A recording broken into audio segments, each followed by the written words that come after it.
Boy, Gilbert Delorme, number 29 in white, really stole the spotlight on this shift. There he is. Oh, he cut the pass. You know, Gilmore made a nice play. He really didn't have anywhere to go with it. Here's Delorme later in the shift, cross-checking the diminutive Doug Gilmore down to the ice. He looks bigger than he really is. Gingras shot, and that one artfully blocked and then turned aside by Steffen. Delorme's cross-checking penalty came at 2:43. Third power play for the St. Louis Blues. So far in the series, they are 2, and this is 2 power play goals. This is their 9th chance. On comes Gilmore. Couldn't get by Chase on end bar, and again, the Blues have to turn and chase. Now, Detroit brings out Brent Ashton to work up front with Tim Higgins. And the defensemen will remain Norwood and Zombo. Big drive unleashed around by Gingras. Plays the heart around trying to reach Paul Cavallini, but got Ashton of Detroit instead. Norwood fans and so has to chase. Shots are 8 apiece. St. Louis with the 2 shots that have been sent on the net in this period. 16:20 to go in the second. 1 minute gone on the Blues' 2-minute power play. Gingras tried to bank one across, retrieved and sped it by Ashton, but now it's Norwood drilling it back down.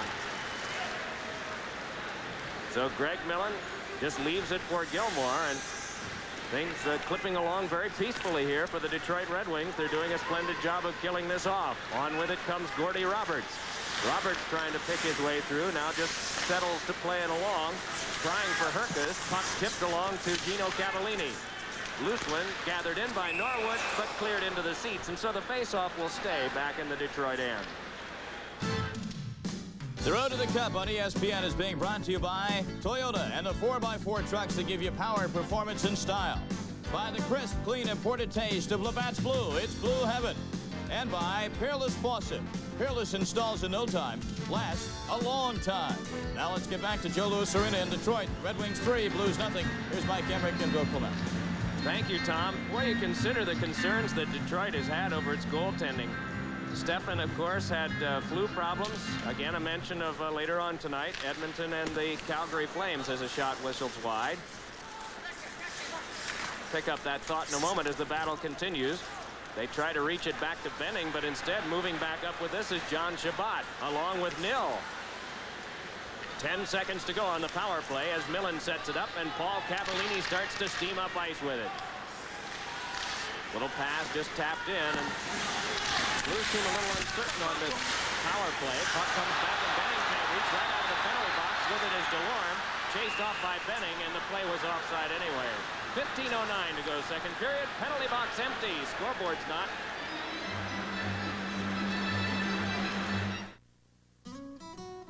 Blue. Labatt's Blue. Evening is night. Blue Heaven. I hurry to my Smooth. Clean. Crisp. Labatt's Blue. a turn to the right. Imported beer from Canada. We'll lead you to my Labatt's Blue. Yeah. heaven. Gather round, all you hockey nuts. Look at this every night this week. Friday night, Washington at New Jersey. That's 7:30 Saturday. Back to Edmonton Sunday. We'll be in Boston, and Monday, Edmonton again. Game 4 of that Smythe Division final series between Calgary and Edmonton. Busy time of the year for hockey and, of course, for ESPN. Again, the puck chipped out of play.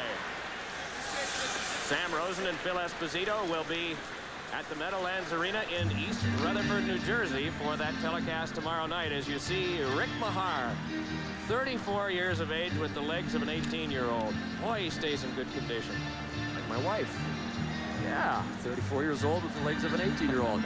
Well, he apparently started dating a nutrition expert, did he not? And that was one of the reasons that his weight actually has gone down, but he feels healthier and feels stronger. But he is still part of a situation that St. Louis would like to rectify, and that is they have good centermen, but they're small. They would like a power forward, a power center, especially a guy that can play defensively, to lean on guys when they get in situations against the Joel Ottos of Calgary, the Mark Messiers of the Edmonton Oilers.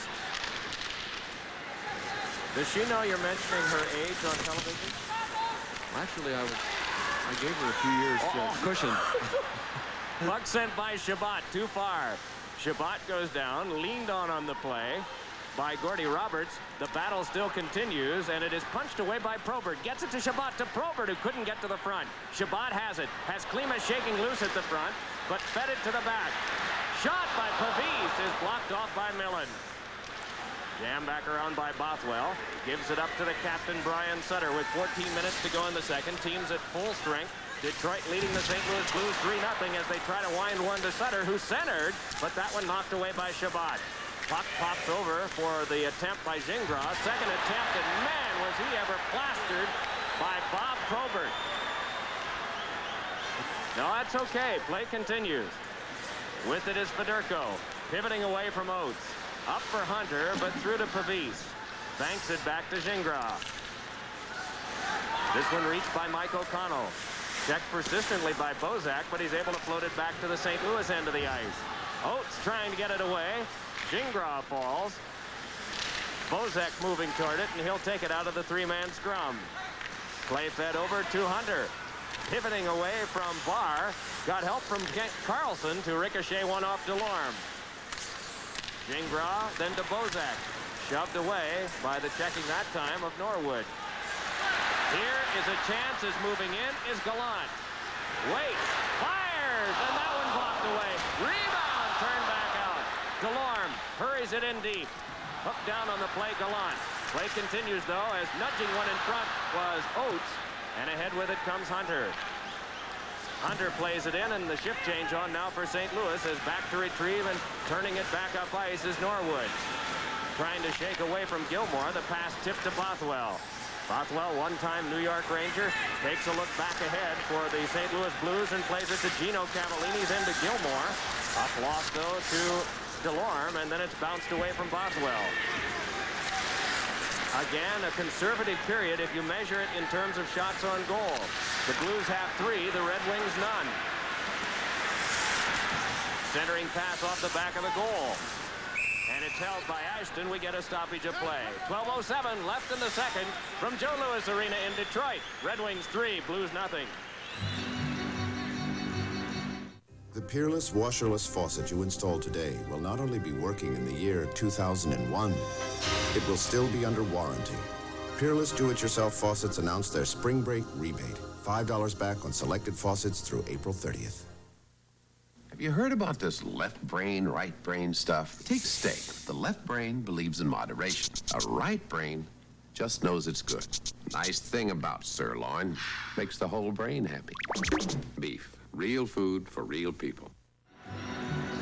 Somebody has awakened the Detroit Red Wings giant Bob Probert. This is his second hit of about the same force in one shift. That one against Gaston Gingras right against the board. 6'3", 215 pounds, and does he use it? Look at those PIMs. 398 penalty minutes this year. No one in the NHL had more of them. Gino Cavallini spins. Hull over to get it. Checked by Norwood. Puck taken by Gilmore. Hammered by Delorme. Gino Cavallini goes in, and I think he saw Norwood coming and advanced to check himself. Now back up with it is Higgins. Plays it on the wing, but too far for Chabot. And we have an offside pass call, so a neutral ice face-off to result.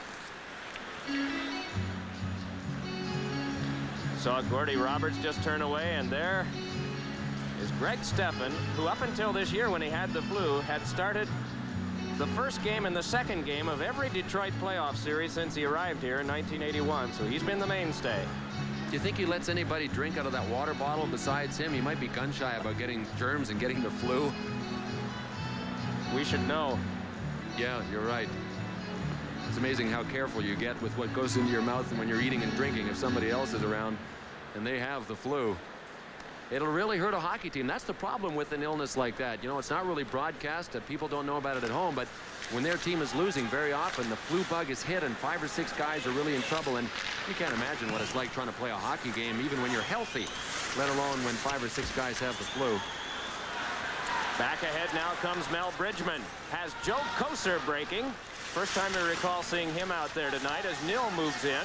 Kocur there as well. Spun around by Gingras, and the puck cleared. There'll be an icing touch-up coming up for the Red Wings. Darren Pang, Chicago Blackhawks goaltender, had these observations on the 2 Jacques, the coaches in tonight's game. We're talking about the Battle of Jacques here. Coach Jacques Demers in Detroit, Coach Jacques Martin in St. Louis.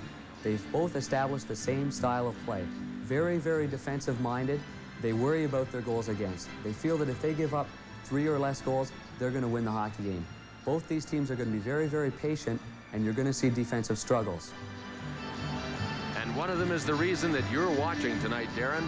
That's Jacques Martin, because his St. Louis Blues knocked out the Chicago Blackhawks rather handily, more handily than I thought they would.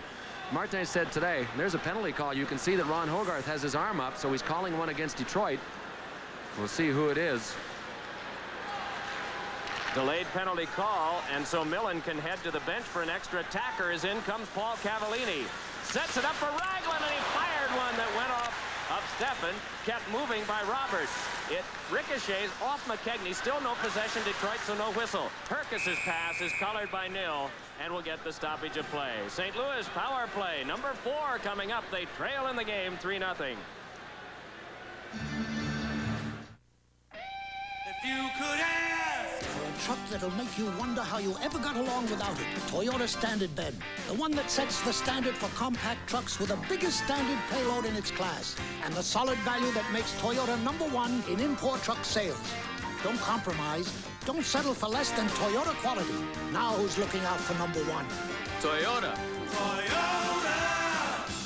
Who could ask for anything more?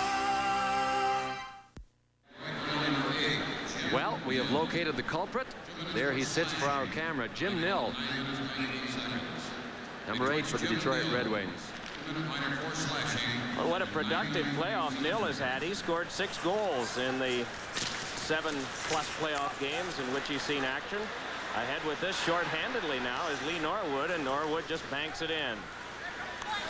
Gives us a chance to set the Blues for you. They'll use Gingras and Benning as the point men. Benning on the left. He's the one carrying it right now. And they have Gilmore, Federico, and Hunter up front. This will be icing if the Red Wings get there. They do, and all the way back near Millen, it'll come for the face-off. We'd mentioned that difficulty in goal with Steffen having the flu. Sam St. Laurent pinch hit in one game and suffered a knee injury that put him out the rest of the year. Glenn Hanlon had a groin injury from a shot that actually split his protective cup. They have Mark Gowans here sitting in the seats as the third goaltender in case perhaps Hanlon moves in to sub for Steffen and is also injured. And they have Darren Elliott in Adirondack in the minors, but he's playing a 7th game of a series against Rochester tonight, so he's tied up. There's no truth to the rumor that Glenn Hanlon will be auditioning for the Vienna Boys Choir either. He is 100% healthy, ready to roll. But it's interesting, the one position, you know, that Detroit has depth in is defense. And they had it in goal, so they got in trouble in goal. Really, they don't have that much depth. Because Hanlon, I say he's 100%, but he has to be a little rusty. The one position that Detroit is overloaded in, they have 10 NHL defensemen on their roster, everyone healthy. Wouldn't you know, you end up with problems at center? Montreal is probably thinking the same thing, if we could just spread them out, but they've had... He didn't see it. He didn't, did he? See that? Millen was holding his glove up as if it was going to be an icing call. He saw this black thing go by him, and it was the puck. He just about got scored on. Here's Herkes losing, and Higgins will bank one off. Well, there's one of the strangers. 50 seconds to go on the power play to St. Louis. 3-0 Detroit ahead with 9 minutes and 25 seconds to go in the second period. Tom Mees back at our studios, along with Bill Clement here in Detroit, Michigan. Mike Emmerich. Puck flips back along, and it comes near McKegney, who battles for it. Trying to get up on the play was Hull, but it is fed back down by Barr. Fresh from the bench is John Chabot. Took a check of the scoreboard clock, which is now ticked down to 20 seconds of power play time, St. Louis. Federico looks for Hull and gives to him. Play broken down, so they'll just dump and hope. And it caromed off the boards right out in front where it could be slugged back by Zombo. Not every set of boards in every arena fits together snugly, and you see that type of carom play happen so often. The goalie, of course, goes behind to read what he thinks is the carom is on with this is Probert, and he fired it just wide. And the play was offside. It wouldn't have mattered. 8:31 to go in the second. They're happy here. Stanley Cup playoffs on ESPN from Detroit. Red Wings 3, the Blues 0. That 33 on that ball was Scott. That was the number of John Rooster Thomas. Great outfielder. Oh, come on now. Hey, wait a minute. One day we'll take extra fielding practice. That big tarp came crashing down. Pancake City. So, in memory of John, they put his number on the back of their bottle. Hey, they did drink a bit of their beer, so they kind of owed him a favor.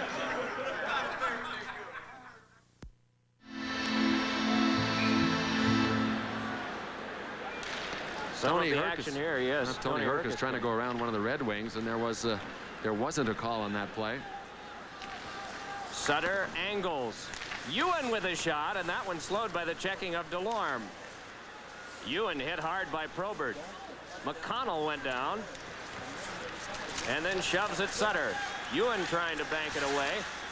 Tried to feed the point, and Mahar was trying to help things out, but it just did not work.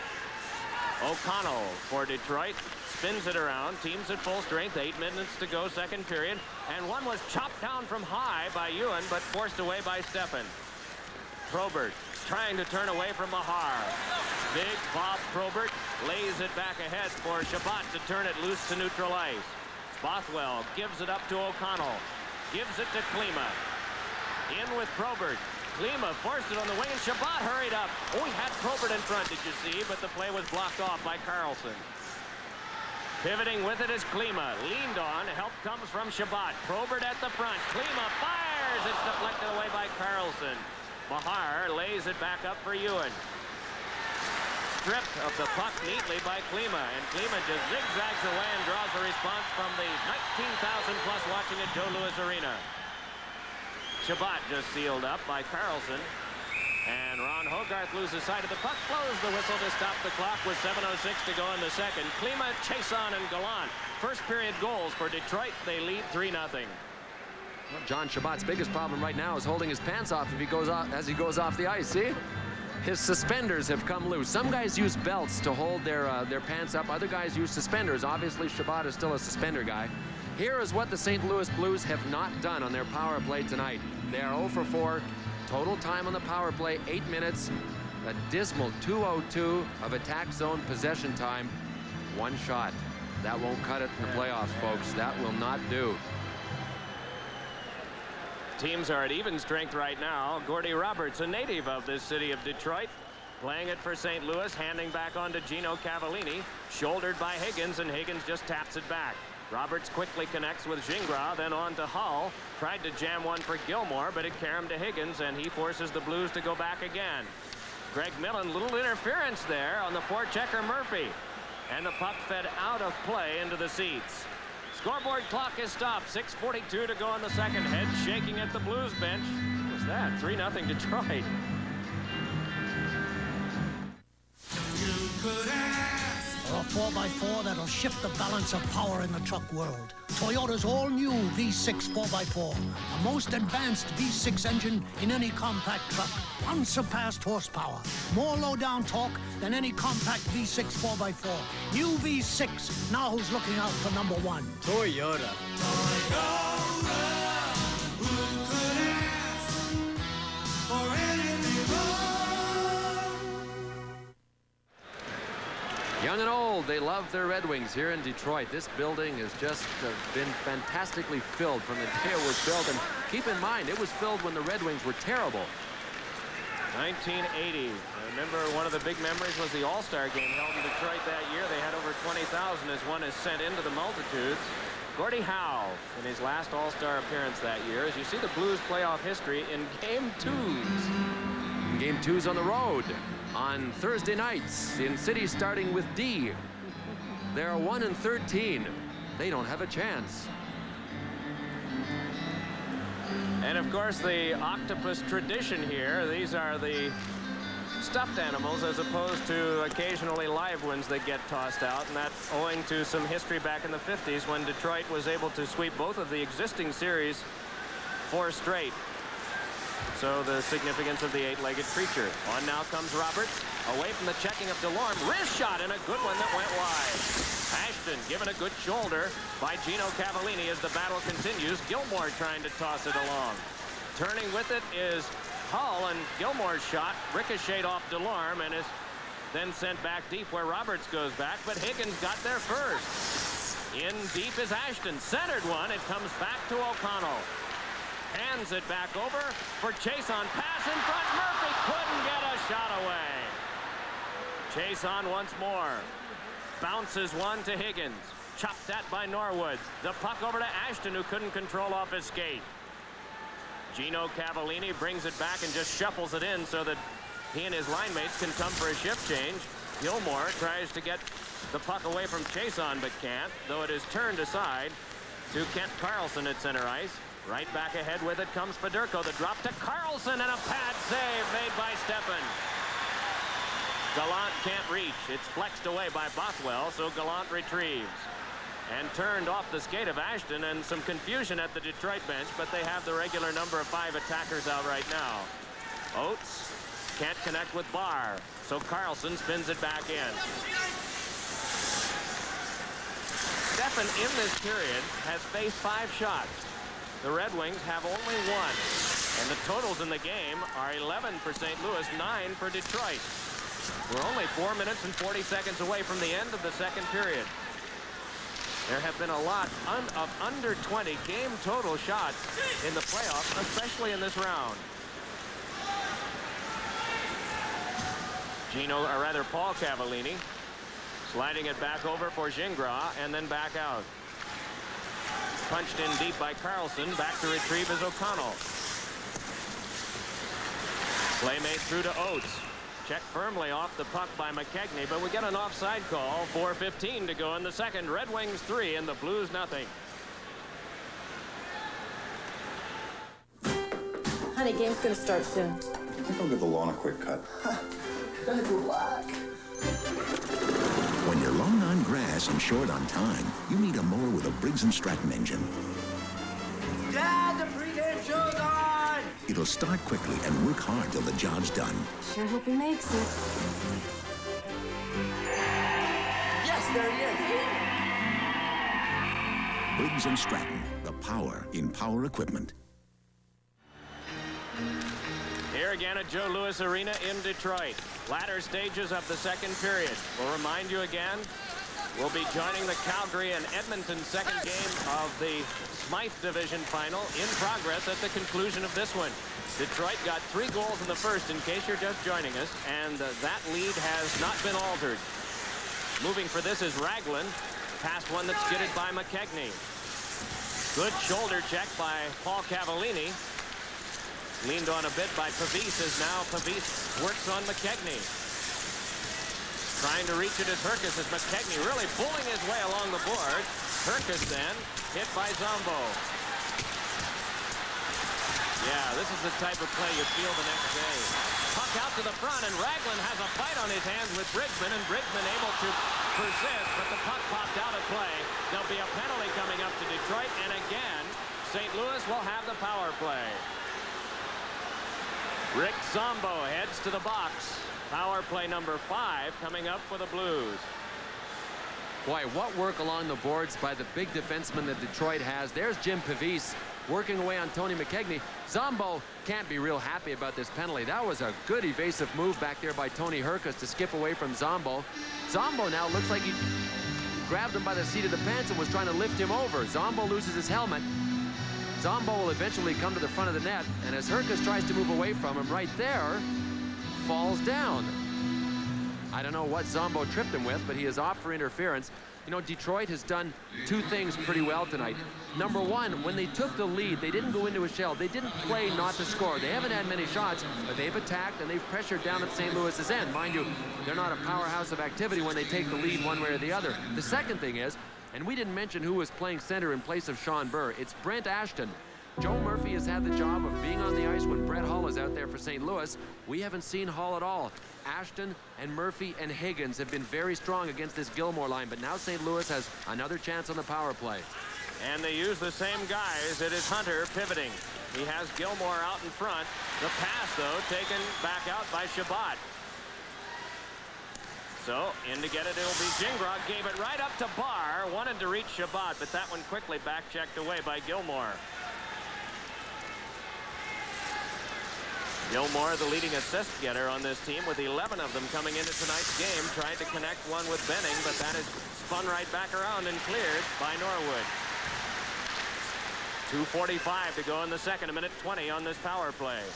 Gilmore back with a pass ahead by Gingras to Hunter. Couldn't get it to Federico. Very uneventful power play tonight for St. Louis. Got to wonder what Jacques Martin is thinking right now, St. Louis's coach. He said in game 1, I could understand it. We beat Chicago in 5.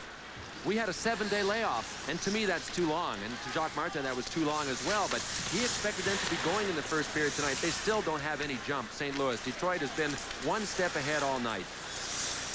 This is Federico centering one off the back of the goal. Chason pumps it away. There to get it, though, is Roberts. 44 seconds to go on the power play, and they'll have to go back again.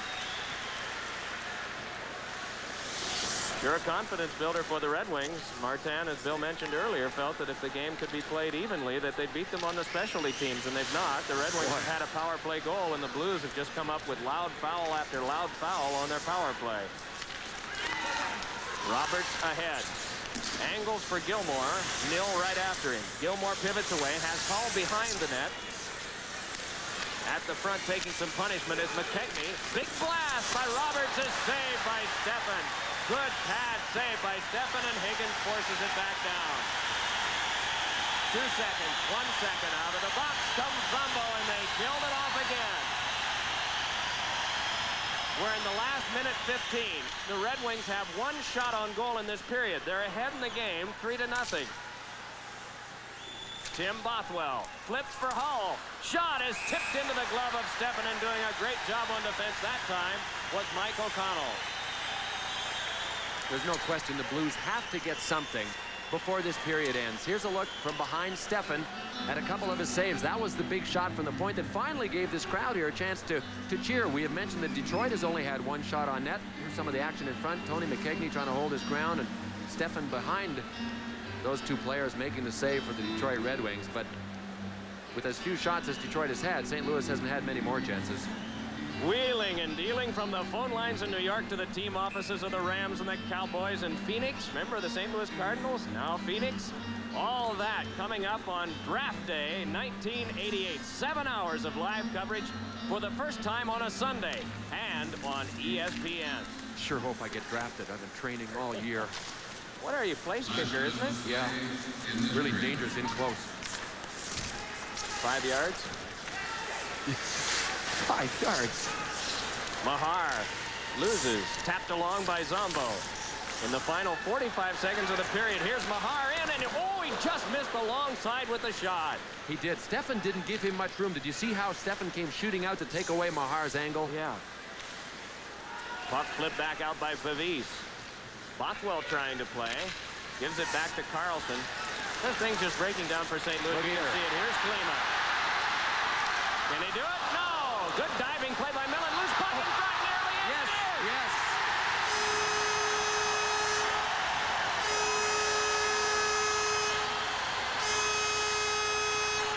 Three shots off Detroit sticks, and this one off St. Louis. When it rains, it pours. Wow. Peter Klima never does get a shot on goal. He is stymied and has to go wide. And watch what happens. He puts it back through the goal mouth right here. Brian Sutter will try and move it out of the way. There's Sutter. He gets it. It will hit the back of Tim Bothwell's skate, I believe, number 6, and go into the net. It's very similar to what Delorme almost had happen to him in the last period. There's Klima. He misses completely. The dump in front. There is Sutter. Watch. Oh, Bothwell was trying to get out of the way. I'm not so sure Millen or Carlson in diving back in didn't get a piece of it. Everybody had a hand in it. When it rains, it comes down in buckets, and that's the exact opposite of what had to happen to the St. Louis Blues at the end of this period. They had to get one, not give one up. Well, Detroit is credited with 2 shots on goal in the period. One of them really went off St. Louis. But at the end of 2 periods of play, the fans are rising here to salute Mr. Zombo and his teammates from Detroit. 40 minutes gone. They're up in the series 1-0, and in this game, 4-zip.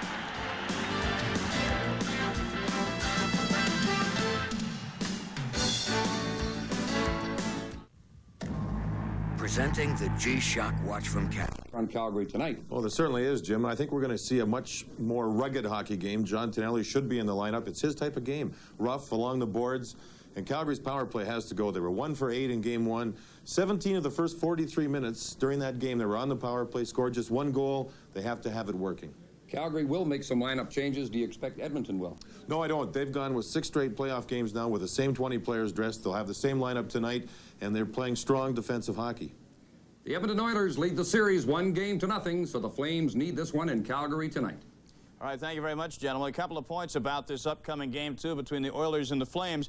These two teams have met in the Stanley Cup playoffs 3 previous series, and the winner of Game 1 has gone on to win all 3 series. Of course, Edmonton won Game 1 in Calgary 3-1 just a couple of nights ago. And we mentioned a lineup change or 2 for Calgary. How about this? Joe Nieuwendyk, the Rookie of the Year candidate, almost a certain Calder Trophy winner. He has 1 goal in his last 13 games. Nieuwendyk is a scratch tonight for Calgary. He'll be replaced by the veteran John Tonelli, who, of course, was a vital part of those 4 Stanley Cup teams on Long Island with the New York Islanders. After 2 periods, meanwhile, at Joe Louis Arena in Detroit, it's not much of a fight. Red Wings lead it 4-0. With the Red Wings in control, leading 4-0, but they've just dropped the puck at the start of game number 2 of the Smythe Division Finals. The Oilers and the Calgary Flames. We're going to switch now through the facilities of the Global TV network in Canada. Jim Robson and John Davidson standing by at the Olympic Saddledome. The game just underway. Gentlemen. It's sitting there, and it's covered up to stop the play. And at this time, we'd like to welcome the viewers of ESPN across the United States, the Sea of Red at the Olympic Saddledome in Calgary, where the Flames trail the Stanley Cup champion Edmonton Oilers 1-0. And John Davidson, an early chance for Edmonton. Well, Cardinal does not hold on to the puck long enough here. Vernon stacks the pads with a huge save. His first shot that he's faced in this game as Lacombe and Courtnall were on the ice with Mark Messier. See Al McKinnon staying with his man Lacombe. That saved the Calgary Flames a goal against, because if he didn't tie his man up, Vernon was out of the play, and it would have been 1-0 Edmonton. Roberts almost grabbed the puck in the goal crease, which would have resulted in a penalty shot. We're seeing Berezan opposite Gretzky now. In game 1, it was Bullard opposite Gretzky all day long. Play in the Calgary zone, the Flames in the home white, Edmonton in the road blue uniforms, Fuhr and Vernon the goaltenders. As Gretzky trying to pass into the corner, it's deflected back of the net to Gary Suter, former NHL Rookie of the Year, tied up back of the net. Good forechecking by Edmonton. Gretzky bumped off the puck along the boards. This is Mullen on right wing for Calgary, shooting it in on Fuhr. Fuhr sweeps it around to the corner. Gretzky in deep to pick it up. Intercepted by Perry Berezan. It goes to the rival, number 21, Randy Gregg, from back of his goal. Jari Kurri, who got the winner in game 1, to Tikkanen, who assisted on 3 goals in game 1. Tikkanen, shot wide of the net. Huddy moves in. He shoots right on, and Vernon makes the save. Puck came back to Charlie Huddy. Takes another shot. Vernon stops that. It goes high off the glass. McSorley keeps it in. Berezan dumps it out. McSorley back for the puck. The pressure obviously on Calgary in this game, and it looks early as though Calgary is feeling the pressure. An offside at the Edmonton blue line stops the play. So a very fast start in the first period between the Edmonton Oilers and the Calgary Flames. The Flames, of course, feel they have to win this game going into Edmonton for the next couple of games. They don't want to be down 2-0. But the Oilers and Flames have played 9 games this year, and the home team has only won twice. Will the home ice disadvantage hold up? We'll find out later on as ESPN's Road to the Cup continues.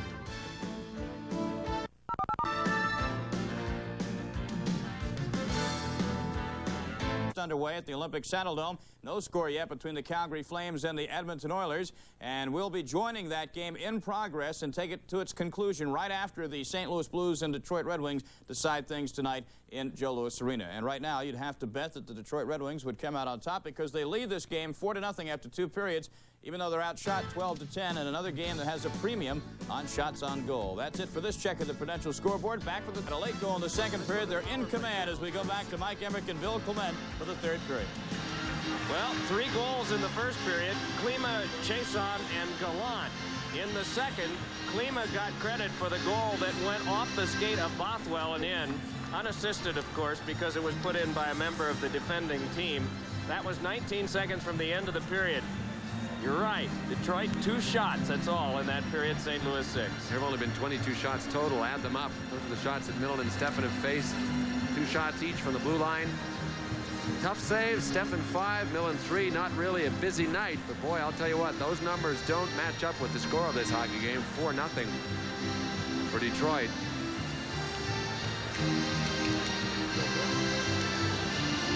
Jacques Martin, a man who walked away from a teaching job 4 years ago and gambled that he could become a professional hockey coach, and he certainly has become a fine one.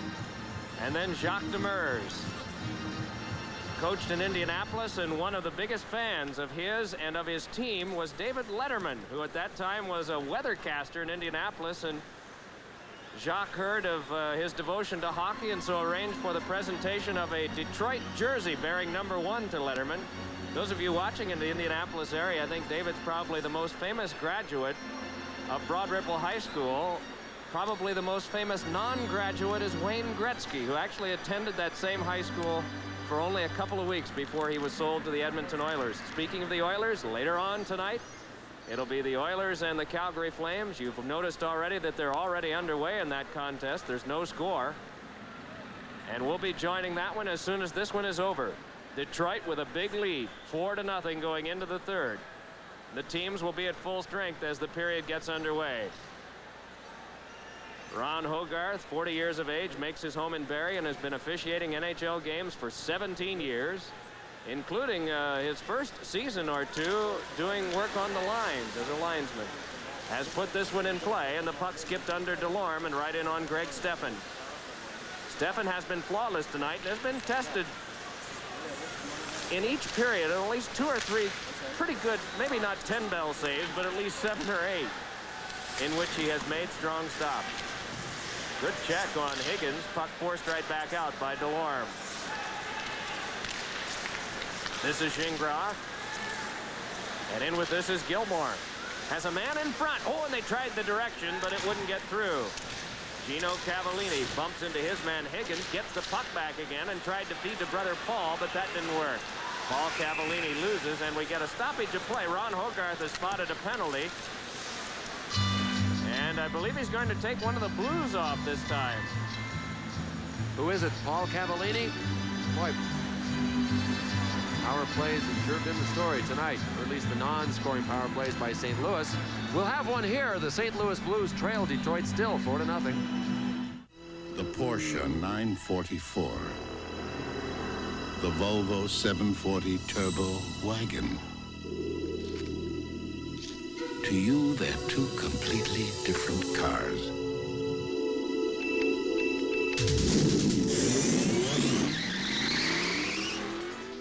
But to a radar gun, they look exactly alike.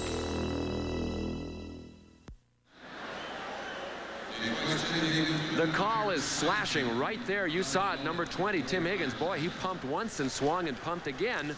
But let's see what St. Louis can do. So far tonight, they should have declined the power plays and just played at even strength. They've done so little on their 10 minutes of power play time. This is the 4th consecutive power play that has gone to St. Louis. The signal of icing by Greg Steffen, and he gets it as the Blues were across the red line on the other side when they drilled it in, and the Red Wings touched up, and so the faceoff will come back near Millen. Well, power play situations for the St. Louis Blues. There's what I said, 10 minutes of total time. Attack zone time, 2:33. Only 2 shots in 10 minutes. That's even frustrating for me sitting up here, and it doesn't matter who you're cheering for. You got to know that that's tough down there for those Blues players wanting to generate some attack. Detroit, rather respectable. Half of the time in the attack zone, 1 for 2. That's the key number right there. They've only had 2 shots on goal. One of them went in. Barr on the faceoff with Federico. And the puck controlled off the draw by Benning. Benning, like Sutter, coming from a family of brothers who are hockey players. Saw that play break down, and so he'll have to turn and chase once more. Limping toward the bench is Federico, away from the play of the puck, and he has been replaced. And would that ever be a significant injury if it's long term? long term, by measure of the playoffs, is anything more than a game or two. Isn't that the truth? Jim Nill trying to fight away, but taking it is Gingras. Gingras with the power play halfway gone. Gingras tries to get in, chased off though by Delorme, and the puck spun back down by Nill. 50 seconds to go on the minor penalty assessed to Higgins for slashing. Play made up the wing. With it is Hall. Puck fed back and then chipped over to Paul Cavallini. Hall moves to the front. The play goes to the corner, and handling that is Herkus. Gets it back from Roberts. Herkus feeds for Roberts, tipped away by Shabbat. They're able to keep play moving as Gilmore wraps one that caromed along for Gino Cavallini, but is lost to Norwood, then given up. Here is Hall with a pass in front, knocked away. Rebound is cleared back down by Delorme as Herkus and Hall were trying to work it in front. Quickly spun along by Millen to the turning Gordy Roberts. Gordy Roberts leading it ahead, firing one back in. Gino Cavallini banks it off Gilmore. Striding for it is O'Connell, trying to tap it along, but it's kept by Herkus. Tapped back along by Gino Cavallini, but that one wrestled to the boards as Gilmore ties up with a man. Herkus having an exchange with Ashton, and there may be more coming from this. And to take Herkus's case is Gino Cavallini. Well, somebody should have jumped in there. Ashton outweighs him by at least 25 pounds. But Herkus was standing his own until Ashton led with a straight left. So that was Gino Cavallini that jumped in there to help. It has turned into a wrestling match, though.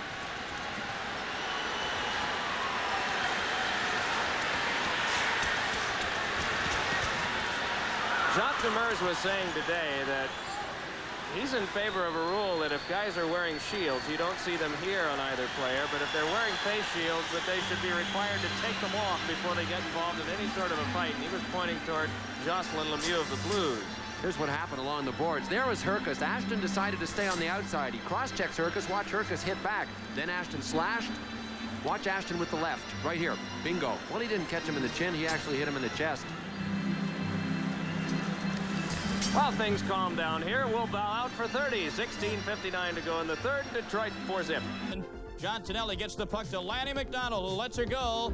Grant Fuhr gets a piece of it, but it goes in, and Calgary leads 1-0. It is Lanny McDonald from Tonelli and Vernon at 7:23. Let's go back to Mike and Bill in Detroit. And we'll be joining that game once this one is over, so stay with us. Added attraction tonight on ESPN, Game 2 from the Saddle Dome, and Mr. McDonald, longtime captain of that Calgary team, has the first goal of the night. And in that one, Edmonton leads the series 1-0 on a 3-1 victory 2 nights ago. Pavisa drive, and that's shanked over.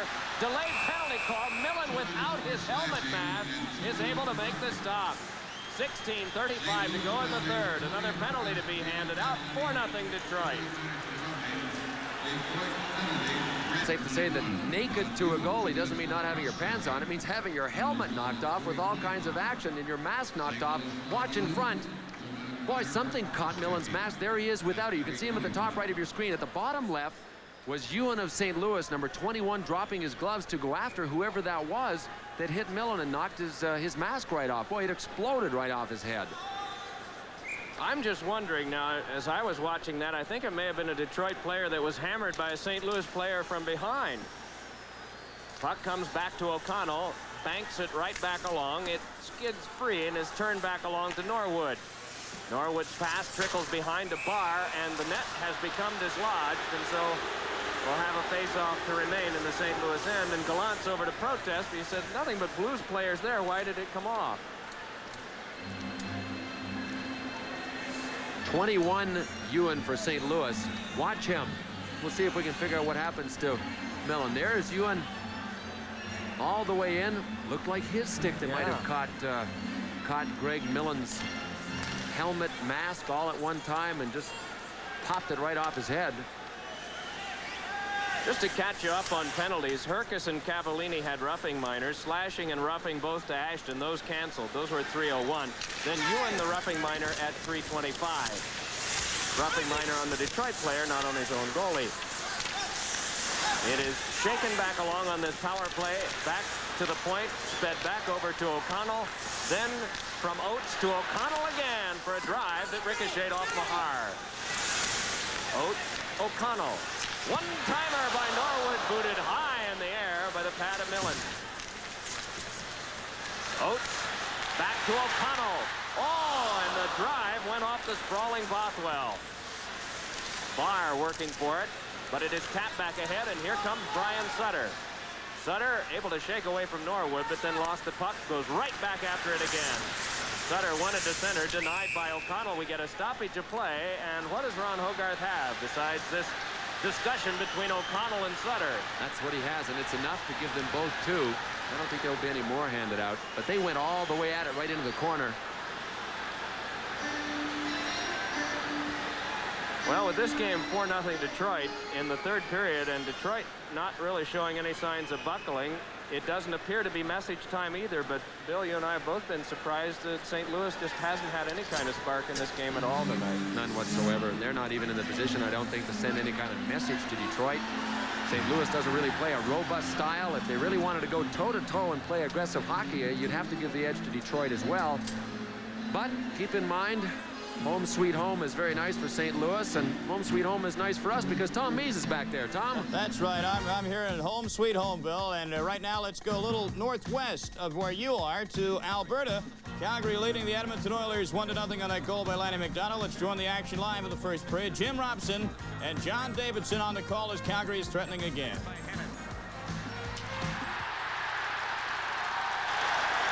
9 minutes left in the first period. Calgary's leading 1-0 on a goal by Lanny McDonald, and Calgary's currently on a power play, and they're soon to have a two-man advantage as soon as Edmonton gets possession, and referee Bill McCurry indicates a penalty for a high stick. Calgary with a two-man advantage now for the next 56 seconds. It will be Dave Hannon going to the penalty box for Edmonton. There is still, as you mentioned, 56 seconds left in the original minor to Courtnall for elbowing. And Calgary, during the regular season, had 27 opportunities with two-man advantage. They scored 10 times. We'll see along the boards a retaliation on Lube by Dave Hannon, and that is an undisciplined play by the Edmonton forward. So the face-off now becomes very important, and the Oilers in their own zone put Messier out. He goes opposite Joel Otto. Otto won 10 of 18 against Messier in the first game of this series. Edmonton won the first game 3-1. Trail this game 1-0. Lanny McDonald scoring the goal at 7:23. And the Flames win the draw. McInnes at the right point to Suter. McInnes fakes the shot. Back to Suter. McInnes centering it. Tipped high by Mullen. Bullard goes after the puck on the boards. Otto goes to the front of the net. Mullen's at the side. Mullen with the puck. The pass misses Otto. McInnes shoots. Score!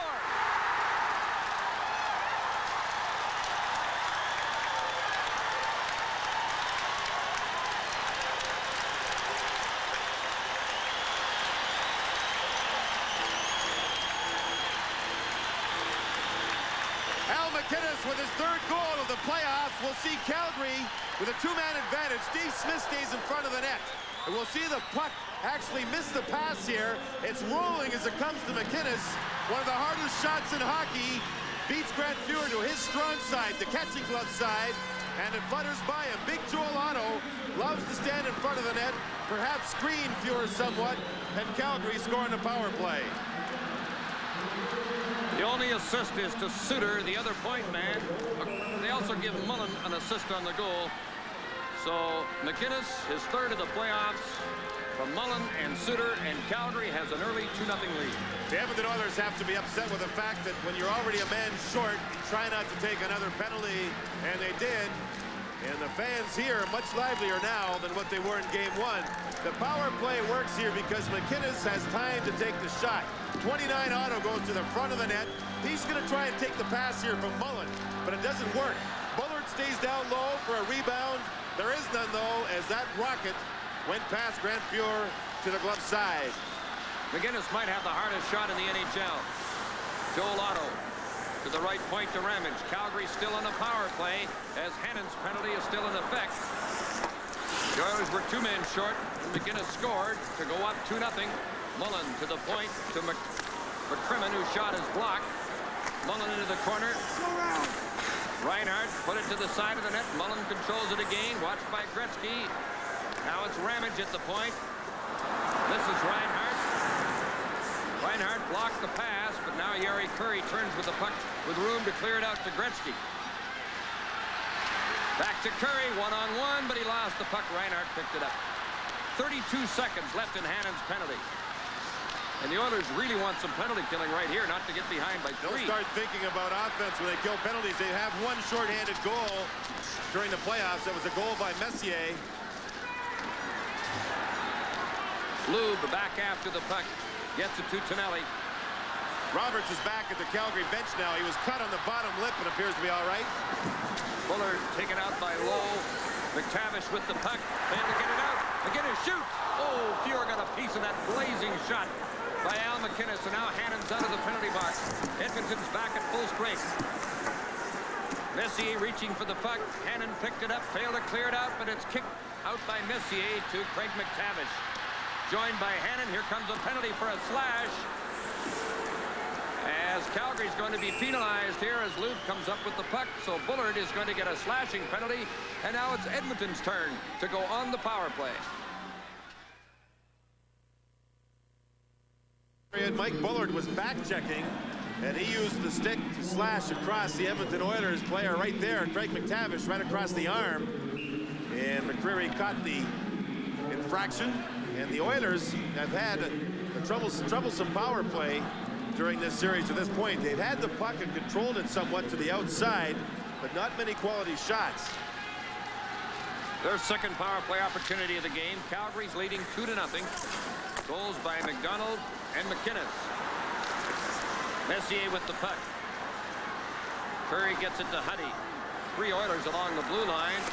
Huddy on the boards. Back to Yari Curry filling at the point. In the corner to Messier. Gretzky's back of the net waiting for the puck. Now he comes out in front. The pass deflects in. Messier banked it in off of the skate of Reinhardt. And it's now 2-1 Calgary. Reinhardt noticed Wayne Gretzky behind the net. Then he noticed Wayne Gretzky peeling in front. And as he turned to control Gretzky, the puck is banked in by Mark Messier. You will see Messier turn, put it in front, and Reinhardt had to go off the right side of his right skate. Gretzky now moves in front of the net as the Oilers control the puck. There he goes, darting in front. Reinhardt moves back with him, and that pass went between the goal post and the stick blade of Mike Vernon. And Edmonton with a power play goal to cut the lead to 1. The 6th goal of this playoffs for Messier. His second of this series. Yari Curry, Charlie Huddy get assists on the power play goal at 13:49. That's Messier's 15th point of the playoffs, and he leads the entire playoffs. 5:50 left in this eventful opening period. The score 2-1 Calgary. Huddy back for the puck. Well, we expected more goals, more rough play, and we're getting it. Especially the goal. Two Messier has scored that have been redirected in off the skates in this series. One went off his foot, this one off of Reinhardt's. Marty McSorley from the right point. Put it back in the net for Curry. This is Gretzky, but Tikkanen gets the puck on the right wing boards. Gretzky back of the net. Checked there by Reinhardt. Tikkanen keeps it in. Good pressure by Edmonton. Now Joey Mullen with some room to move the puck and gets rid of it. And every time Gretzky's been on the ice at even strength, it's been Perry Berezan opposite him. 2 years ago, Kerry Wilson played against Gretzky a lot. Gretzky centering the puck. It's handed back to him. Gretzky in front. Quick shot blocked in front. And the puck is cleared out. As Hannon had a pretty good chance. Gretzky and Tikkanen staying on the ice for a very long shift here. They finally get to the bench as the puck is covered up by Natras back of his own goal. So with 4:45 left in the period, it's 2-1 Flames.